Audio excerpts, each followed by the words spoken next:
It's the After the Show podcast, precious.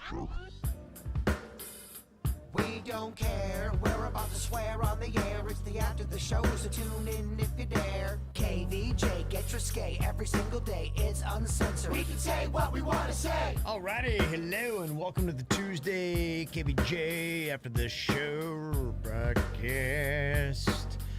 Burb was with us during the regular show for most of it, and then he had to run off to some doctor's appointment that he needed to do to kind of see what's going on with blood work and all that kind of good stuff. He right now is scheduled to do his hip replacement surgery on Monday, and we hope that that date can stand. But I guess you have to get yourself there, and they will only do a procedure if everything kind of lines up. Yeah, they don't want you to be in a risky situation, so they're making all the blood work checks. Yeah, okay. Well, hopefully he passes all those tests and can get himself to a place of wellness. Yes, please. Let him get this hip replacement so he can walk again. Absolutely. Be very nice.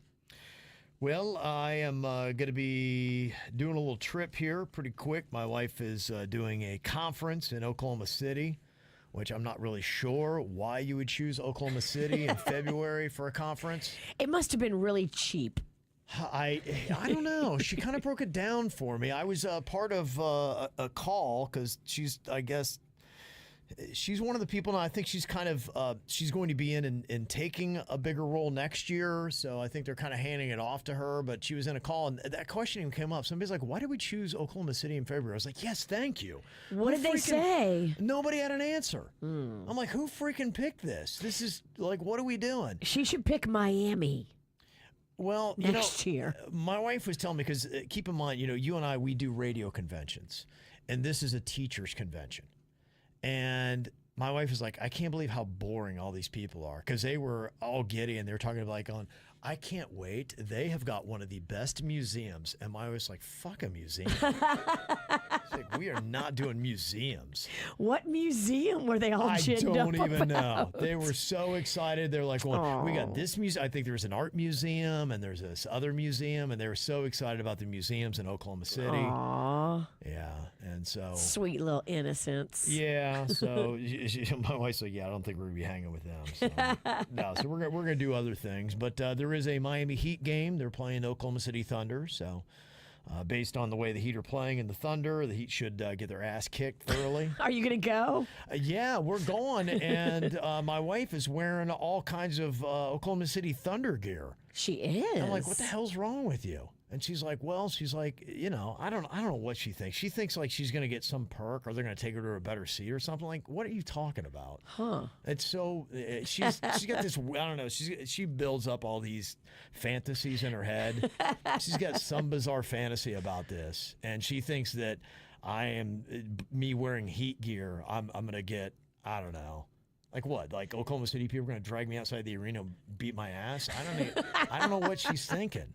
Like, I usually don't think about, catching hands in Oklahoma. Right. Like some cowboy's going to shoot me in the spot. Like, I don't know what's going on. But yeah, so she thinks that I am making a terrible mistake wearing Heat gear. I'm like, oh my gosh, there's so many other stadiums where I'd be more worried about it than Oklahoma. Doubt. Right. I'm not scared. Yeah, I'm wearing Heat gear after that Thunder game. I'm pulling for my Heat. They have a slim chance of doing it, but yeah. So we'll see. Yeah, Chicago Lulu said, yeah, I love when her and Caitlin wore Chicago Bears gear when we're going to a Detroit Lions game. Yeah, I mean, the Bears were playing in it, but yeah, that's why I don't get it. Like, she wore Bears gear into Detroit, which Detroit seems scarier than Oklahoma City, right? Yes. What would scare you more? Like, Detroit. Right. I just, just welcome to my world. Nothing makes sense, and you just have to be like, yeah, nothing makes sense. Yeah. You're trying to figure something out that can't be figured. And that's why I just say, you know what, dismiss it. Logic is no good here. It doesn't work on this crew. Check your logic at the door. Yeah, we don't play in logic around here. I got that in my life too. You have to just kind of go, all right, here's where we are. Yeah, we don't use that as a factor. Logic is not going to factor into this discussion. So just accept it and just be like, okay, just shrug your shoulders and on you go. So yeah, I got that plan. We're going to go see a college basketball game. I believe there might be some hockey in there somewhere, and then doing some bar hopping. Nice. They do have a cowboy museum. But I told Kim, I'm like, if we get to the Cowboy Museum, we've run out of good things to do. It's Valentine's weekend, too. You going to work in a little romance? Well, we got Cannon with us. Oh. So, I don't know about that. I mean, I'll put on the sweetness. I'll do something nice, but I don't know that Valentine's Day is Friday. It'd be nice if you surprise her and pull something out of your suitcase that she doesn't realize that you planned ahead. Oh, that's a good thought, yeah. To make it special. Uh-huh. Okay. This Friday, Valentine's Day. Alert, man. Alert. Okay. Like what would you suggest? Like what's something you could pack on a plane that's not... I mean, she's a fashionista girl. Okay. Maybe get her something like some cute new sunglasses, designer sunglasses. That's quite an ask. Or maybe just a card. Yeah. Well, I mean, it's not like it's too. I don't even. Her and my daughter have these brands I'd never even heard of. I don't know anything about all that stuff. When you go into the sunglass store, find the youngest girl and be like, okay, I'm getting some cool sunglasses for my wife. I want to know what the hot, trendy, cute, fashionable sunglasses are. My wife is very fashionable. She's very into brands and fashion, and she watches all this stuff. So give me something to make me look good. Yeah, her glasses, like she doesn't even get them like like Sunglasses Hut, like that's what I do. I know Ray-Ban. That's one I know, and because my wife, she had me because with my eye stuff, I get like a free pair of glasses every year or something like that. For the insurance, yeah. So I know Maui Jim now. Okay. And those are for dudes, though. Yeah. Don't get your wife Maui Jims. Is there Maui Jane? No, do not. Okay. I would stick with like a Gucci, a Prada. Right. That's the kind of stuff. Like a lot of that stuff I don't even see in the regular Sunglass Hut that she gets. Oh, yeah, they got that. They do have that? Oh, definitely. Okay. Yeah, I know nothing about this stuff. Go find a young person and say, hey, help me. Okay. Yeah. And Toph's right. Yeah. Caitlin would be the person to ask. Yeah. I'll text Caitlin. You know what? I just have her be like, okay, what do I get your mom and where? And sneak it in your luggage and then surprise her on Friday. That would be nice. Okay. All right. Thank you for that. I appreciate that. Cause I got to focus and yeah, I got it. Caitlin's in the text. She said, do not go buy her that. I don't know what that means. Oh, she doesn't want sunglasses? Oh, she has her reading glasses. Okay. Oh. See, that's why I'm telling you, it's so hard buying for the queen. Like and every time I have a great idea, like something like that I think's a great idea, it's the worst idea. It's shot down. And then you're like, I don't even know. Like macaroni necklace, we okay with that? Like get a card. Yeah, that's probably a good idea. That's why I usually go with that because everything else I can never get a good idea. I've never been able to land it. So I do appreciate all the feedback. Apparently, there are a lot of people that do what I do, and every time I fly, it's getting more and more intricate. Just the production I put on to try to remain disease-free on flights. I've gotten insane. And like I said, I'm recognizing now, I think I've developed a fear of flying, not of crashing, of getting sick on a plane. You've worked yourself into a frenzy about this. I have, because, look, for me, there's nothing more important than not getting sick. So I can't. I get sick. It's just the one thing in my life. So I do all kinds of stuff that already, every day. I take like 8 different vitamins every day just to try it. And it's all that stuff to boost your immune system and sleep and whatnot. Michelle from Pembroke Pines... she was saying, yeah, I do the Clorox wipes and hand sanitizer. Never fly without them. Okay. Good. Yeah, I'll try to get a little packet of that. I think we might have one from the last trip. I just got to see. So she said, and do the elbow rest, the screen, the entire tray, the window cover, the seat belts. Then I use hand sanitizer, and it's not until I've done this whole routine that I'm able to even relax. Yeah. There you go. But once you do the routine, then you relax and take your little tincture and try to get some sleep. Right. Because that is the most important thing you can do is sleep. Yeah.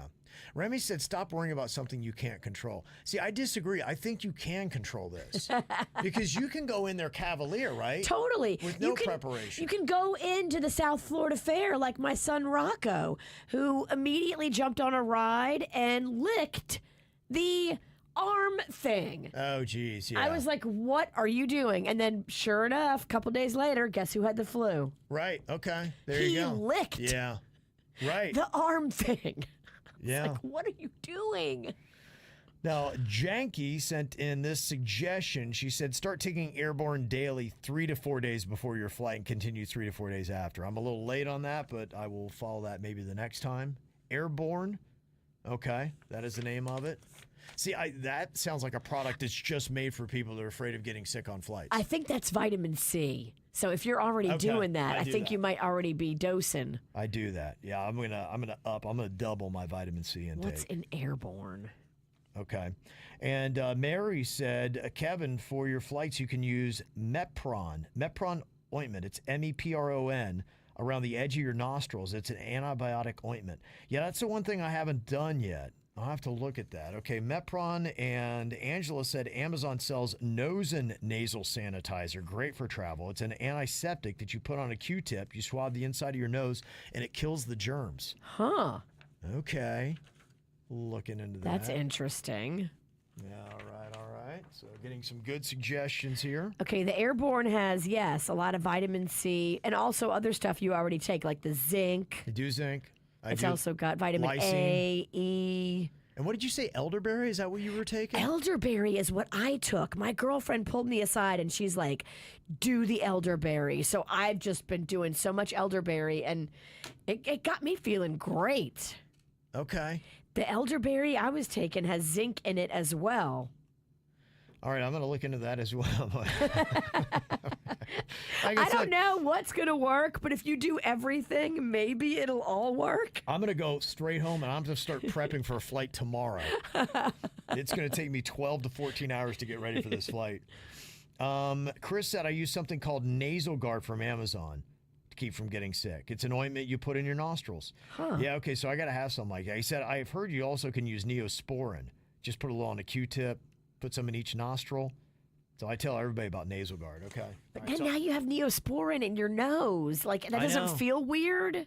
You know, I think that's just it. To me, it's a mindset. It's like, I got to get on this plane. I got to just put myself in some kind of germ-free cocoon. And then I've just got to somehow get and dodge people on my way out and just get to my hotel and take it from there. That's it. That's my plan. I do a trick where I don't breathe in any other people's spaces. So I hold my breath if I'm walking close to people. Gosh, I do that too. And then I wait till I get in like an open area where there's no person to take a breath.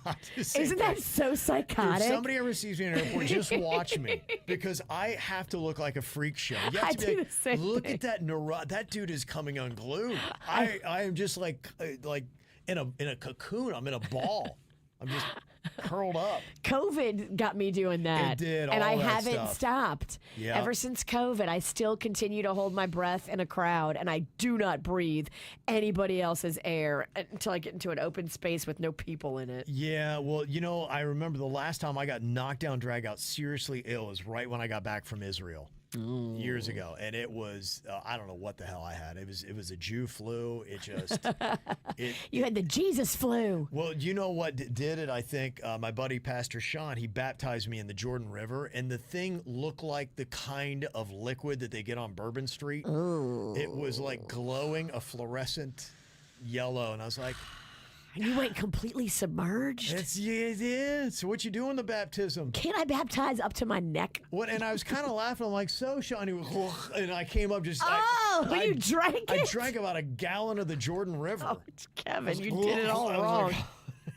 Sean's trying to kill you. I felt it. I felt it settle in right away. You ever had there? You just the wave of like instantly sick. Oh, it's just whatever the bacteria and the disease was just running rampant through my veins immediately. I'm like, oh well, this is not going to be good. This is not going to be good. A trip that was supposed to be so good for you turned out to be so bad. You would think going to the Holy Land would be. You would get healed going to the Holy Land, not get sick. Not you. I did it the wrong way. I came back the wrong way. Mark said, I don't like taking medicine, but I swear by Zicam, Z-I-C-A-M. Even if I think I'm getting sick, I start to take, and it's definitely kept me from getting sick. And it cuts my recovery time in half. You take it 2 days before your trip. Okay, late again. I do the nasal swabs. They're telling you all these things you should have done 3 days ago. Yeah, I brought up this topic way too late, but no, I do appreciate all that. That was some interesting stuff. Lots of good advice coming in here today. And Sharoni has something for Denny's, talking about his baby Lachlan's sleeping issue.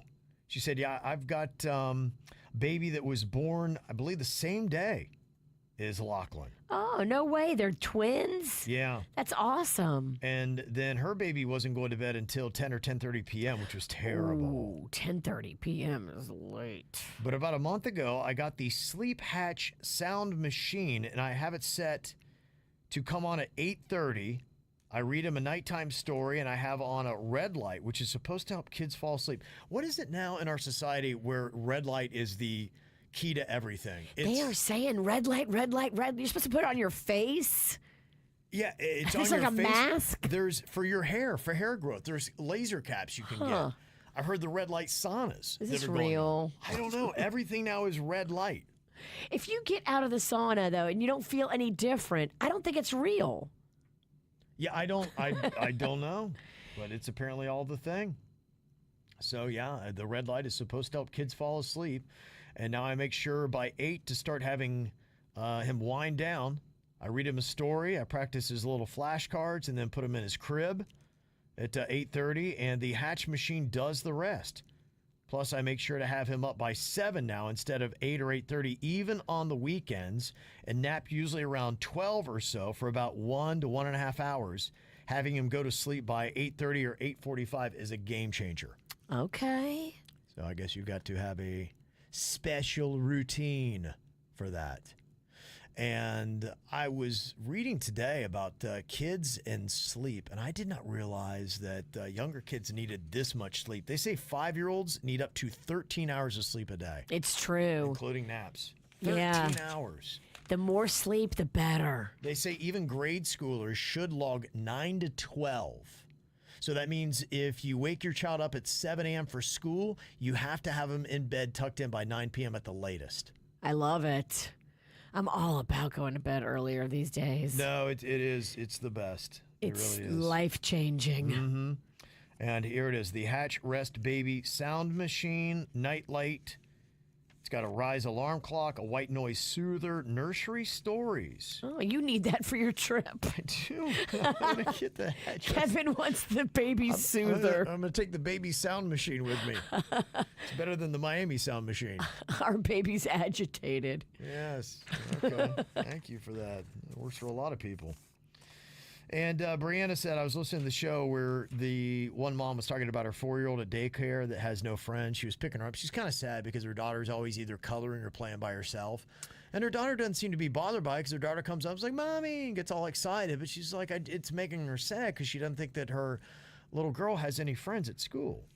And she said, it may not be any cause for concern, but is she showing signs of being on the spectrum? Because I got a couple friends with kids/grandkids on the spectrum, and they will literally play by themselves and not play with their siblings. They'll just be off in their own little world, and they're totally fine. But it's good to know early so you can kind of face off any other challenges coming up in life. Absolutely. Yeah, and I know, my wife, that's what she does. She does younger grades typically.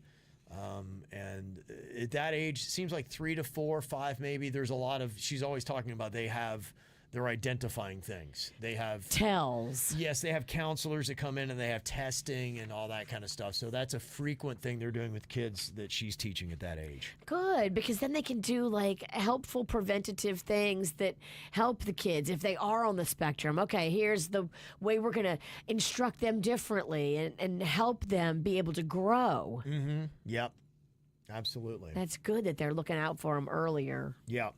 And Laura summing up the Am I the Jerk email today. Somebody got blasted because they went into a handicap stall and they came in. There was a handicap person who was waiting for it. And they got their ass chewed. And they want to know if they were a jerk because they went into it. And they used it because they get claustrophobic in the regular stalls. And so they like the added space. And I like, get well, it. I do that too. Yeah, and they're like, well, I feel like I got a handicap. Even though you don't, necessarily feel it. And Laura said it's handicap accessible. It's not handicap exclusive. And that's what people got to remember. So you're not a jerk. Yeah, okay. It just means handicapped people can use it, but it doesn't mean you can't. Okay, well, that's fair then. Yeah, I get that. And so, if that's the only stall you can use, then unfortunately you got to wait. But you don't get to become the bathroom police and give somebody the riot act if they're in a handicapped stall. It's not They don't like know you're coming. it doesn't take like 3 minutes for that person to be finished, and then it's your turn to go into that one. Yeah. Like, it's not that big of a deal to dress somebody down over Yeah. it. Now, if you made eye contact with somebody on crutches that was disabled and you nudge them out of the way and take that stall, then you're kind of an asshole. Yes. But unless that happened, I don't know. I mean, especially because she was in there before she even, the handicapped person came in afterwards. And she didn't see her. No. So it wasn't like, she rushed in there after she saw somebody in a wheelchair. That's not at all what happened. Okay. So that's her take on that. It's accessible. It's not exclusive. And majority of people had said, yeah, you're not the jerk. It was like 80%, I think, on that. So it was pretty high numbers.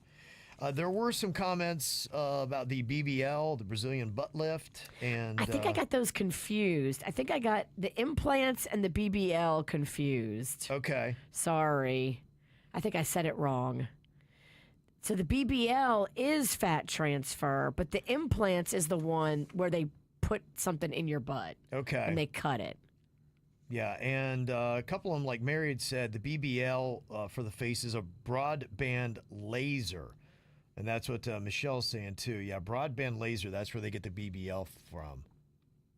Okay, that makes sense, because I saw that, too. I'm like going, Brazilian butt lift? I'm like, that's the BBL? Yeah, that's not actually the BBL. The BBL's broadband. The B in band is what's capitalized, too, so that's where they get the BBL. It's not Brazilian butt lift. Okay, thank goodness, because no one wants a butt lift on their face. Yeah, that's what I thought, too. I'm like, huh?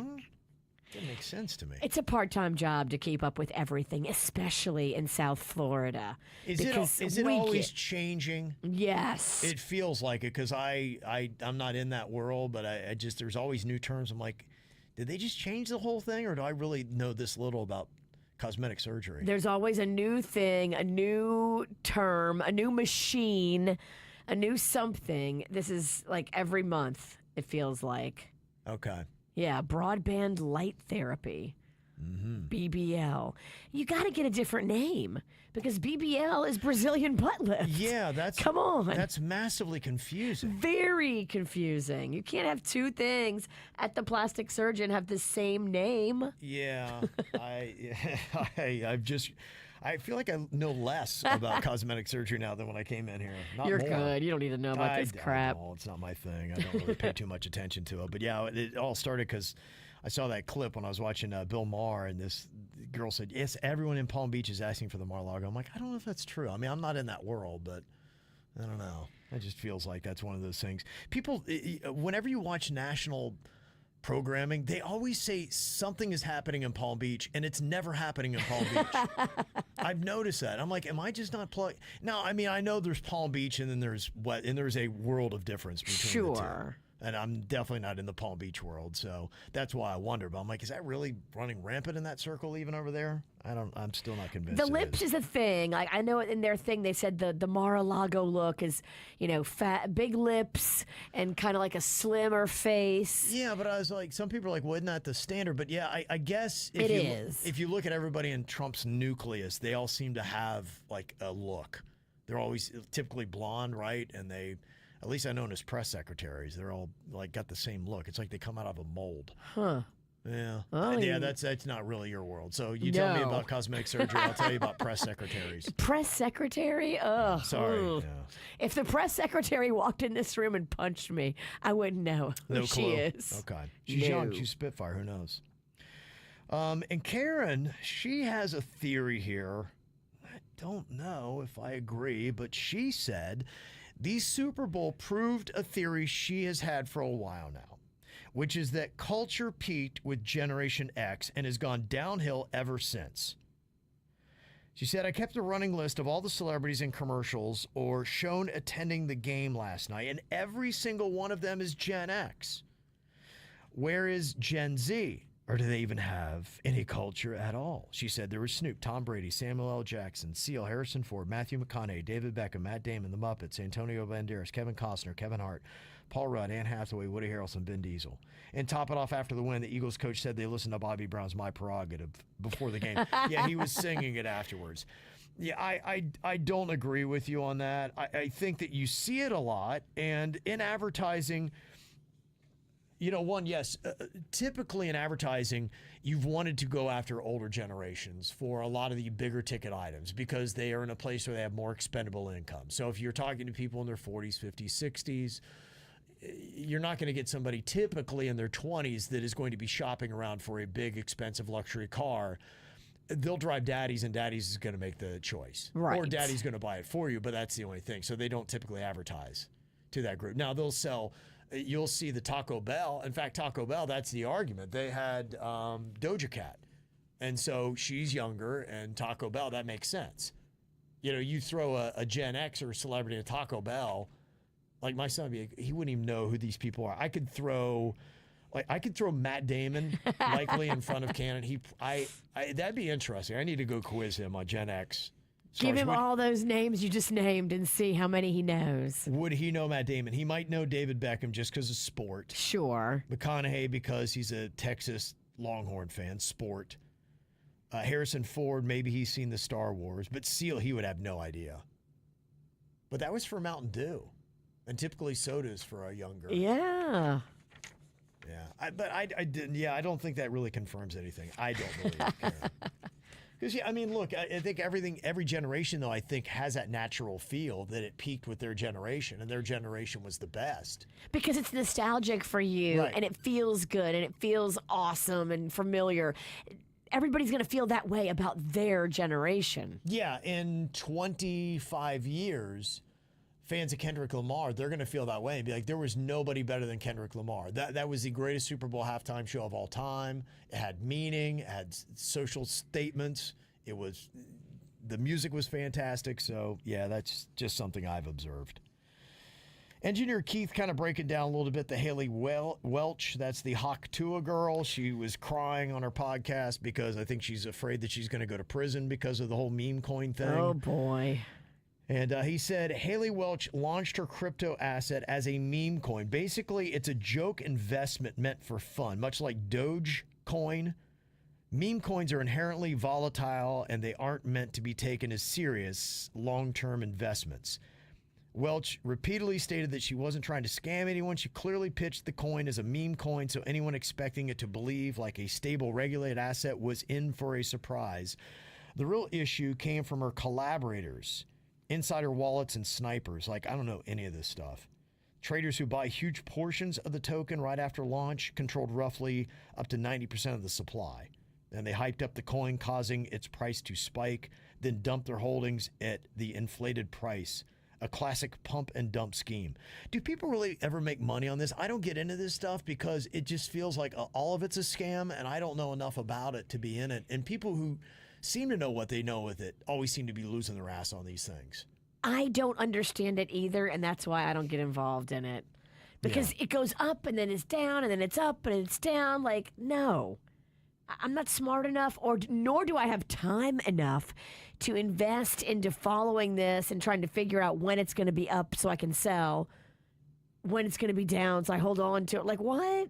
Yeah. That's a mess. I don't have time for that. Right. He explained it, but I still don't understand it. So You have to be in that world, I think. If you're already a person that understands investments in the stock market and playing around with that stuff, then I think it probably comes a lot more naturally to you. Right. Basically, in short, if you bought a meme coin expecting a legit enterprise, you got to gamble, not a scam. So I guess Haktua girl would feel good about that. So doesn't sound like she'll be going to prison. I don't think she meant to do anything wrong. I think she just No. got talked into something. And whoever was controlling it, it sounds like they got it all hyped and got the Right. price real high, and then they pulled all their money. And look, there's plenty of people we need to come down on. And you may not love the Haktua girl, but that poor girl, she doesn't. She's not the kind of person we need behind bars. She's not the criminal mastermind right. that put together this financial scam. Yes. Right, exactly. She got tricked too, I Yeah, think. and she's probably going on social media, and the people are probably saying, "Oh, she's going away for 30 years." She's probably reading that, and being, that's probably what happened. People are probably saying all kinds of stuff, and she doesn't, Sure. welcome this. She said one funny thing, and now she's thrust into this world, and now she's having to cope. And Colleen sent a photo of the heart sculpture they're building at Traditions in Port St. Lucie. It looks like they got cranes maybe up around, so I guess it's under construction right now. But I love that. That kind of stuff is... I do That's like... big. Yeah, that's really big. And I like when cities do that. I mean, some of it's random. Like, my buddy Dave Ryan, he does radio in Minneapolis. And they have, I think it's a giant spoon. Okay. Which you're like, why? But still, it's a landmark, and people are like, okay, I don't know why we have a giant spoon, but we do. I mean, a heart's cooler than a spoon. A heart is way cooler than a spoon. And it's a cool-looking heart. Yeah, I like that kind of stuff. Nothing is as cool as the vagina that is downtown, though. Yes, the steel vagina. The steel vagina. It is behind the Meyer Amphitheater. Go look at it and tell me that's not a giant steel vagina. Right. It's so bizarre. West Palm does something weird. West Palm does art, but they hide it.